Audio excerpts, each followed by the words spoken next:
నమస్కారం అండి. This is #you. To all my subscribers, మీరు మీ ఒపీనియన్స్ ఖచ్చితంగా రాయండి. నేను పర్సనలీ రెస్పాన్స్ ఇస్తాను దీనికి. ఎందుకంటే ఎక్స్చేంజింగ్ ఆఫ్ వ్యూస్లో మనం చాలా నేర్చుకోవచ్చు.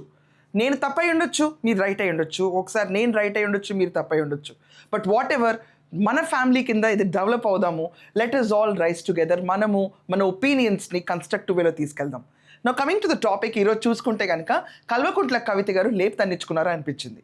ఎస్, తెలంగాణలో అడుగు పెట్టనీయం, ఇక్కడ రాజకీయాల్లో గరిట తిప్పనీయం. ఇంకేమన్నా అంటే పక్క రాష్ట్రంలో పోయి సీఎం సీట్ కింద కుర్చీ కింద నీళ్లు వస్తున్నాయి, అవి చూసుకోండి. తెలంగాణలో మీకేం పని, మీ అయ్య జాగీరా అన్న స్టేజ్ దాకా మొత్తం డైలాగ్స్, పరస్పర యుద్ధాలు అందరం విన్నాం. ఆంధ్ర రాజకీయ నాయకులు వచ్చి సెక్రటేరియట్లో గంట తిప్పుతామంటేనే మాకు ప్రాబ్లం. అది రానియం. ఆంధ్ర ప్రభుత్వాన్ని నేను విజ్ఞప్తి చేస్తున్నా, వానాకాలం వస్తుంది, మీ సెక్రటేరియట్లో, మీ అమరావతిలో మీ ముఖ్యమంత్రి గారి కుర్చీ కింద నీళ్ళు రాకుండా చూసుకోండి ఫస్ట్. సో కవిత గారికి ఇక్కడ తెలంగాణ వర్షాలు అయితే నిరూపించేసినాయి. అక్క, గడిచిన 10 ఏళ్లలో ఇలాగే ఉండేది పరిస్థితి. నౌకలు, దాని తర్వాత చిన్న చిన్న పడవలు వేసుకుని వెళ్ళాలక్క. సెక్రటేరియట్ ముందు కూడా నీళ్ళు అదే రీతిలో ఉంటే అక్కడ సీఎం సీట్ కుర్చీ గురించి ఎందుకు, ఇక్కడ తెలంగాణలో పరిస్థితి అని ప్రతి ఒక్కళ్ళు స్పందించారు. ఇక్కడ వర్షం పడగానే బొమ్మ పడిందన్నారు చాలామంది. కవితకి అదొక పెద్ద బ్యాక్ స్లాష్ అయింది. టీఆర్ఎస్ పార్టీ పెట్టుకున్న కవిత తన ఉనికిని చాటుకోవటానికి ప్రతిరోజు లైమ్ లైట్లో ఉండాలని క్రియేట్ అయిపోయారు. She's completely disturbed. ఎవరు పట్టించుకోవట్లేదు ఆవిడని. బీఆర్ఎస్ పట్టించుకోవట్లేదు, కాంగ్రెస్ పట్టించుకోవట్లేదు, భాజపా పట్టించుకోవట్లేదు, ఎంఐఎం వాళ్ళు పట్టించుకోవట్లేదు. ఎవరు పట్టించుకుంటారు తను? ఇంకా తన పార్టీకి ఉనికి తీసుకురావాలంటే ఒక సెన్సేషనల్ కావాలి.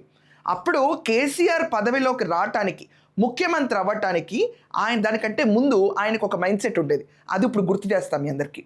ప్రతి ఎన్నికల్లో ఆయన గెలిచిన తర్వాత మళ్ళీ నేను రిజైన్ చేస్తాను అని చెప్పి ఆ 11 స్థానాల్లోనే మళ్ళీ కంటెస్ట్ చేసేవాళ్ళు. 8 స్థానాలు ఉంటే 8, 10 ఉంటే 10, రీకంటెస్టింగ్ ఎప్పటికప్పుడు. అంటే ఏంటి, జనాల్లో లైవ్ ఉండటం అంటారు దాన్ని. చూసారా, నేను ఒకవేళ రాజీనామా చేసినా అక్కడ గెలిచాను అని ప్రజల్లో లైవ్లో ఉండటానికి. అదే టైంలో కాంగ్రెస్ ప్రభుత్వం అప్పుడు సెంట్రల్ గవర్నమెంట్లో ఉన్నప్పుడు ఇక్కడ తెలంగాణలో మనకి విభజించబడితే మేము తీసుకొచ్చేసి అప్పట్లో టీఆర్ఎస్ పార్టీ అండి, తెలంగాణ రాష్ట్ర సమితిని కాంగ్రెస్లో మర్జ్ చేసేస్తామని మాట్లాడినారు. సోనియా గాంధీ గారిని కూడా కలిసి వచ్చిన తర్వాత సో కాల్డ్ కేటీఆర్ గారు మొన్న అన్నారు, ఆ రోజు మంచి పని అయింది మేము కలవకపోవడం, ఇప్పటికే చెప్తున్నా మాట అన్నారు. గుడ్, మీ పొలిటికల్ స్టాండ్స్ మీవి. పదవి వస్తే కాదనే వాళ్ళు ఎవరు? అది కాకుండా ఒక దళితుడిని సీఎం చేస్తా అని చెప్పి కేసీఆర్ అన్నారు. ఏం జరగలా, అట్లాంటి బంగారు తెలంగాణ నేను చూడలా. అండ్ నిన్న కేసీఆర్ ఇంకా అప్పులు తెచ్చినా మౌ అంటే అన్ని అప్పులు తీసుకొస్తే ఇంక మీరు చేసింది ఏంటి, దానికి బుర్ర ఎందుకు? అప్పులు తీసుకొచ్చి ఒక రాష్ట్రాన్ని నడపడంలో గొప్పతనం ఏముంది? నాకు అర్థం కావట్లేదు దాంట్లో గొప్పతనం ఏంటో. సో ఆ టాపిక్ డివియేట్ అవుతున్నాం, మెయిన్ టాపిక్ వద్దాం. కల్వకుంట్ల కవిత ఎగ్జిస్టెన్స్ లేకుండా ఉన్న తరుణంలో ఐడెంటిటీ క్రైసిస్తో సఫర్ అవుతున్న కల్వకుంట్ల కవిత ఆవిడ ఏం చేశారు, పవన్ కళ్యాణ్ పైన అటాక్ చేయడం మొదలుపెట్టారు. పవన్ కళ్యాణ్ గారు యాక్చువల్లీ ఆయన సభకి పర్మిషన్, ఆ రోజు తెలంగాణ ఆవిర్భావ దినోత్సవం కాబట్టి ఎక్కడన్నా అన్రెస్ట్ ఏమో జరుగుతుందేమో అని కాంగ్రెస్ ప్రభుత్వం సభకు అనుమతి ఇవ్వాల. మరుసటి రోజు అయితే ఇచ్చేసి ఉండేవాళ్ళు. అండ్ రేవంత్ రెడ్డి గారు వచ్చి రండి కంటెస్ట్ చేసుకోండి అని కూడా చెప్పేశారు. ఆ పార్టీకి ఏం ప్రాబ్లం లేదు, ఈమెకి మొత్తం పార్టీ వస్తుంది. ఎలా అంటే వచ్చే ఎన్నికల్లో నేనే ముఖ్యమంత్రి అవుతాను, నా ముఖ్యమంత్రి అయ్యేటప్పుడు ఓట్లు చీలకుండా ఉండటానికి పవన్ కళ్యాణ్ రాకూడదు. నాకు నిజంగా అర్థం కావట్లేదు. కవిత గారు, మీరు చెప్పిన ప్రామిస్లు అయితే హిస్టరిక్గా ఉంటాయి. ప్రైవేట్ స్కూల్స్ని కూడా మీరే ఉద్ధరిస్తారని ప్రామిస్లు చేస్తున్నారు, దానివల్ల గవర్నమెంట్ స్కూల్స్ పాడైపోతాయి. ఎవరు గవర్నమెంట్ స్కూల్కి వెళ్ళరు. ప్రైవేట్ స్కూల్ ఎంత అకౌంట్ అంతా ఈవిడే ఫీజులు కట్టి చదివిస్తానంది.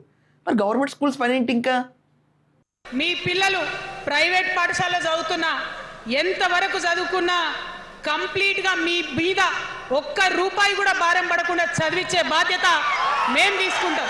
అది కూడా మనకు అర్థం కాదు. ప్రతి ఒక్క జెన్సీకి 2 లక్షల నుంచి 20 కోట్లు ఇస్తాను, నేను పెట్టుబడి పెడతాను నేను అన్నారు ఆవిడ. వితౌట్ ఎనీ ష్యూరిటీస్ ఆవిడ పెట్టుబడి పెట్టేస్తా అన్నారు.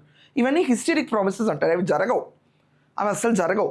సో ఆవిడకి తెలుసు, apart from the main event TRS party పేరు లాంచ్ చేయడం తప్ప ఆవిడకంటూ పెద్ద మైలేజ్ ఎక్కడ రాలా. ఆ ఒక్కరోజే ఒక గ్లిమ్స్ దొరికింది ఆవిడకి. తర్వాత ఎప్పుడు దొరికింది గ్లిమ్స్? పవన్ కళ్యాణ్ని, ఆంధ్రప్రదేశ్కి ముఖ్యమంత్రిని, వీళ్ళిద్దరిని టార్గెట్ చేసినప్పుడు ఆవిడకి ఐడెంటిటీ వచ్చింది.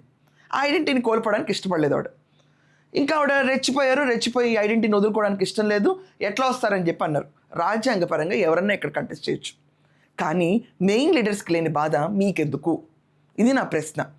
ఆవిడ గురించి ఈరోజు జనసేన వాళ్ళు అన్నారు, మేము ఆన్సర్ చేయం, కింద కార్యకర్తలు ఆన్సర్ చేస్తారు, అంత హైలైట్ చేయాల్సిన అవసరం లేదు అని చెప్పే స్టేజ్కి వెళ్ళిపోయారు. అంటే కవిత మాట్లాడితే పవన్ కళ్యాణ్ గారు మాట్లాడాలి. అసలు పవన్ కళ్యాణ్ గారి కింద ఉన్న కార్యకర్తలే మాట్లాడతారు ఇక్కడి నుంచి, అక్కడున్న లీడర్స్ కూడా మేము హ్యాండిల్ చేయం. అసలు we are not interested in highlighting అన్న స్టేజ్కి ఎందుకు ఇలా తీసివేయబడ్డారు? కల్వకుంట్ల చంద్రశేఖరరావు గారు కూతురు మీరు, ఆ బ్రాండ్ ఇమేజ్ ఉంటుంది.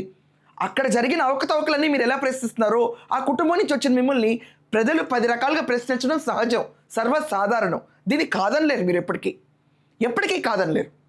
కానీ మీరు ఒకటి గుర్తుపెట్టుకోవాలి కవిత గారు, ఇక్కడ ఇలా ప్రతిసారి మీరు తీసుకొచ్చి ఆంధ్ర తెలంగాణ విభజన జరిగిపోయిన తర్వాత, ఎవరి కాళ్ళు సుఖంగా ఉన్న తర్వాత, ఇక్కడ ఉంటే పారిశ్రామికవేత్తలు ఆంధ్ర వాళ్ళకైనా రెడ్ కార్పెట్ వేసి ఎర్రతివా చేసి పరుస్తానన్న నువ్వు, రేపు ఆంధ్ర వాళ్ళని అక్కడ పెట్టుబడులకైతే ఇళ్ళు కావాలి, డబ్బులకైతే ఇళ్ళు కావాలి, ట్యాక్సుల రూపాయలు ఇళ్ళు కావాలన్నప్పుడు సాధారణంగా హుందాగా ఉండాలి.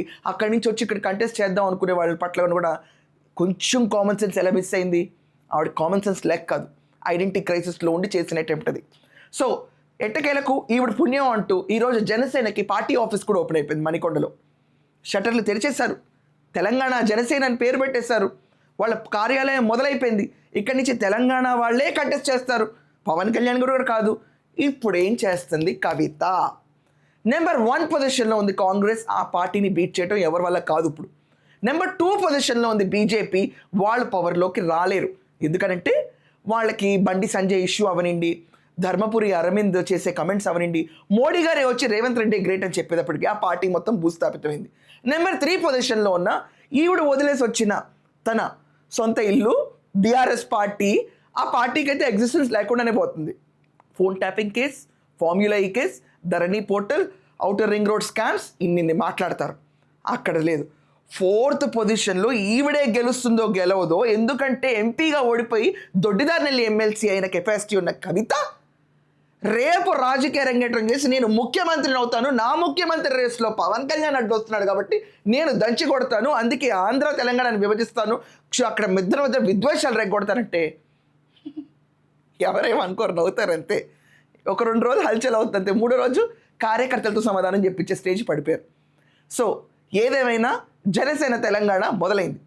ఇక్కడ వాళ్ళు ఏ పొజిషన్లో ఉంటారనేది ఎవరు చెప్పలేరు. For now Congress is very stable government. So tug of వార్లో వాళ్ళు బీజేపీతో కూటమిలా ఫామ్ అవుతారా, లేకపోతే సింగిల్గా కంటెస్ట్ చేస్తారని చూడాలి. కానీ కవిత ఇండివిజువల్గా గెలుస్తుందా లేదా సింగిల్ టికెట్ అన్నది మాత్రం నా పెద్ద ప్రశ్న. ఈ ప్రశ్నకి మీకు సమాధానం ఉంటే ఖచ్చితంగా కమెంట్స్లో రాయండి. అండ్ లేపి తన్నించుకోవడం అవసరం ఆ కవిత గారు? ఐడెంటిటీ క్రైసిసా లేకపోతే ఇది రాజకీయ చతురత్వమా? దీనిపైన కూడా మీ ఒపీనియన్స్ ఖచ్చితంగా కమెంట్స్లో రాయండి. దట్స్ ఆల్ ఫర్ నౌ అండి. Thank you.